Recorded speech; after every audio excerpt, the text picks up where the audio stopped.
Dig deep. We need total recall. Was it a numerical code? Was it a word? I think it was in the zeitgeist back then. It was something that people said all the time. It was something visual. A movie. May the force be with you. No. I'll be back. No. I'm the king of the world. No. Do I make you horny? A little, but I'm trying to focus here, Mrs. B. It's a commercial. Beer.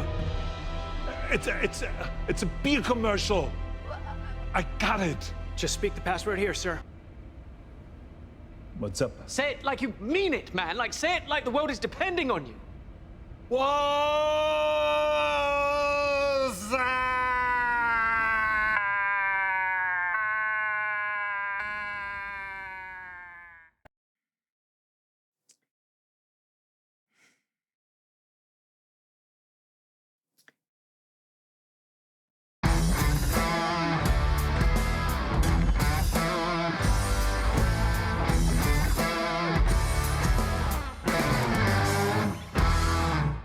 I could not think of a suitable opening for this. Just pure disappointment in my heart for FUBAR Season 2. Honestly, that's probably a little disingenuous to say that. I did not go into this with high expectations because the first season I thought was terrible.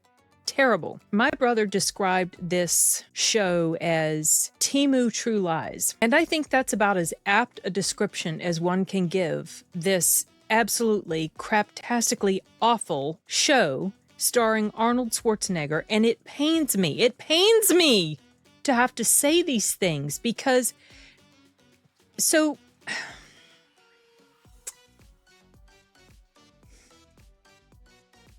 I had indicated in my review for season 1 that I didn't know that I'd watch it. I think it's been a bit since I've done the review, but it was something like, if I watched it, it would only be because of Arnold, or I didn't know if I was going to watch it. Well, FUBAR Season 2 comes around. I guess I didn't realize there was going to be a Season 2 or forgot or something. And it shows up on the Netflix press screening listing. And, you know, like a complete idiot, I put in a request to watch it. They gave me the whole second season. It's not coming out until June, or the embargo lifts June 12th. As of the filming of this, it's May 17th.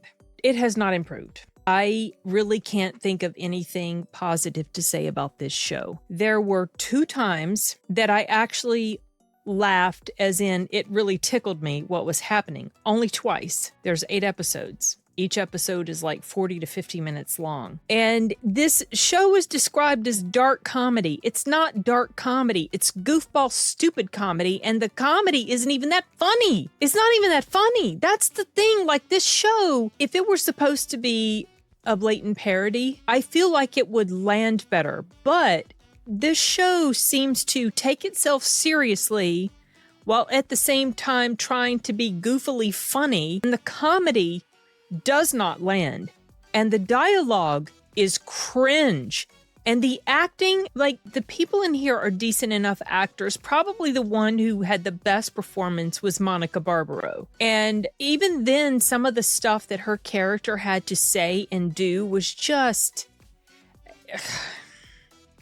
It stretched the limits too much to enjoy at all. I watched all these different dumb things that were said over the course of missions that they were carrying out, and I'm going to harken back to what I mentioned in my review for season 1. These are supposed to be highly trained CIA operative people, and yet they are doing things very un-CIA-like. I'll give you an example. In season 2, if you remember at the end of season 1, they all got sort of found out, so they had to basically put everybody in a safe house. This includes Arnold's character, his daughter, his team that he works with, the Uncle Barry, the guy who's like only a handful of years older than Monica Barbaro, and her character's calling him Uncle Barry. What the hell?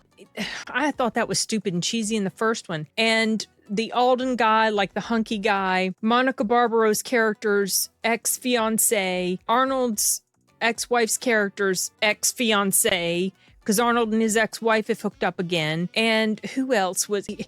They were all in this safe house together, and they're all about driving each other nuts. And they get pulled into this mission that's going on, and Carrie Moss she's an addition to the season. And then this other guy who plays someone called Chips, he was probably my favorite character just because the way the actor played him I thought was good. Okay, Monica Barbaro, but then this other guy too. I don't even know his name because I can't find a cast list for everybody, including this character. It's not really up on IMDb, or as of the recording of this, it's not. So I don't know, but I liked his performance in here. I guess about as much as you could like a performance in this god-awful show. But this thing happens. Carrie Moss's character comes along, and she is a ex-secret spy lover of Arnold's character from before he met his wife. So there's all these tensions that happen because of that. But the team gets called in to do things, or the team is involved in missions and stuff, and they're carrying on these conversations in front of Arnold's ex-wife and Monica Barbaro's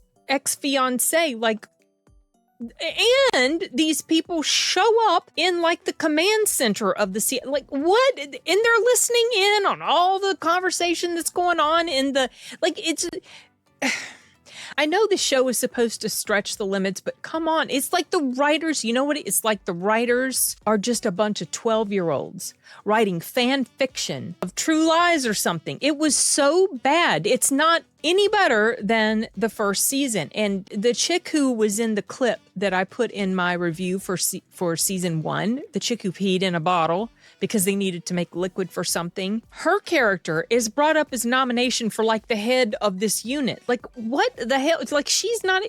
And then they tried to give all these examples of why she was going to be so great in the position if she got chosen. There was nothing about her that was great in the position. She was ridiculous. She was unprofessional. She looked unprofessional. She acts unprofessional. There was just nothing about her that would fit that. Maybe that's supposed to be the comedy of it, but to me, it's not even. Like I said, the comedy does not land. They're terrible CIA agents for one thing, and then yet magically when they need this certain skill, one of them just surprisingly has this certain skill that's going to save them in this moment. And it's just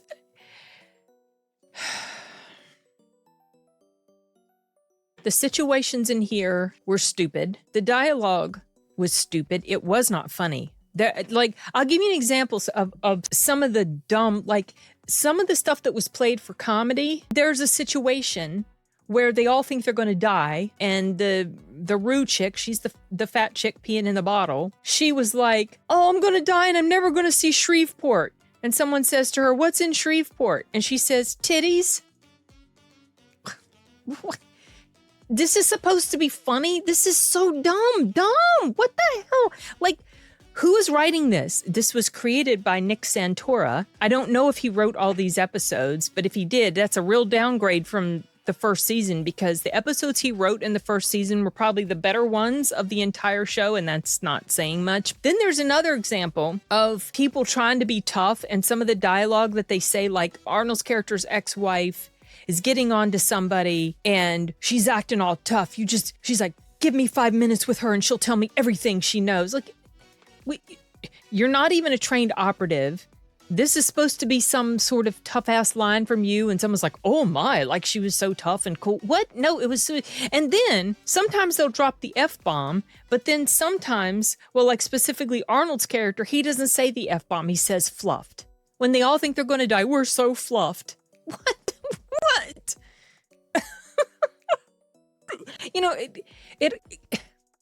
It makes me sad. I was talking about this with my brothers, in reference to season 1, because they know season 2's coming out. And we were talking about it's actually sad to see him reduced to this. And you know what? If he truly is having the time of his life playing these ridiculous parts that are, to me, they just feel so demeaning and degrading. But if he is enjoying himself, that's great. However, it does not make me feel good to watch him playing in roles that are such a downgrade from what he was at his peak. And he'll never get back to the peak of what he was. I completely understand that. But he has played in things that hasn't been completely embarrassing to watch. Maggie was a decent flick. It showed that he had some dramatic acting talent. I thought he did a solid job in there, and it didn't make him look like a buffoon. This show makes him look so bad, and it's actually kind of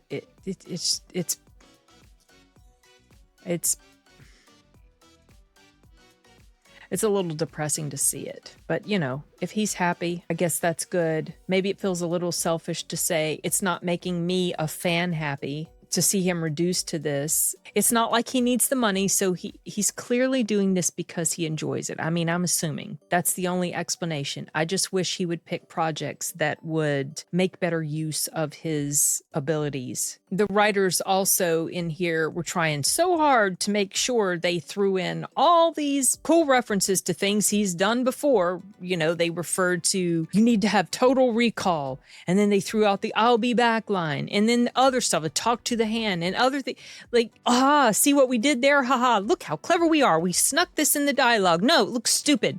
It was dumb. There's nothing about this show that is okay to me. And I'm going to make a promise right now that if there is a season 3, please don't let there be a season 3. But if there is a season 3, because there is a setup for a possibility, but if there is a season 3, I will not be watching it. I will not. I absolutely won't, because it is not going to get better, and it shouldn't take 2 freaking seasons to even get better. Well, okay. There have been shows that have gotten better as the seasons go along, so it's maybe a little unfair to make that generalization, but I am not watching a season 3 because there is no way it's going to get better. It's just not. The comedy doesn't work. The action is dumb. The setups for the scenarios are dumb. The arguments the characters get into is dumb. The dialogue is dumb. The humor is flat and terrible. Did I already mention the humor? I probably did. Whatever. I don't know. I don't care. I'm done with this show. I'm so supremely disappointed that we don't have Arnold in something. Like, give us a King Conan. Give us a True Lies sequel. Make it a sequel where he's like this aging Secret Service agent guy, whatever the heck he was in True Lies. Put Jim Cameron at the helm of that. Leave this stupid Avatar shit behind. Put Jim Cameron at the helm of that. I think they could make something fantastic. I know they could. I knew this review wasn't going to be a positive review, but I got a little bit rantier than I expected to. If you guys enjoyed season 1 of FUBAR, I'm glad it didn't annoy you as much as it did me. I am truly baffled that it has the audience score that it has on Rotten Tomatoes in the 70s. I don't know. Maybe some people just have a low bar when it comes to entertainment. Sometimes I can fully recognize that something is ridiculous, but I still enjoyed it. But there's something about those things that it's put together in such a way that it works. There's nothing about FUBAR season 1 or 2 that works on any level, even though it made me laugh twice. The second time I laughed was because it was just so utterly ridiculous how they inserted this particular moment in. I just laughed because it was so terrible. The first laugh was genuine. It was a comedic moment, and the expressions on the people's faces was genuinely funny to me. That is the only positive that I have to say. Carrie Ann Moss, it was a little embarrassing to see the character that she played, and jeez. I can't. Okay, whatever. This review went off the rails just like this show is totally off the rails. And I don't have anything else to say at this point about FUBAR Season 2. Let me know what you think in the comments if you decide to watch it. You poor souls. Okay, you guys. Bye.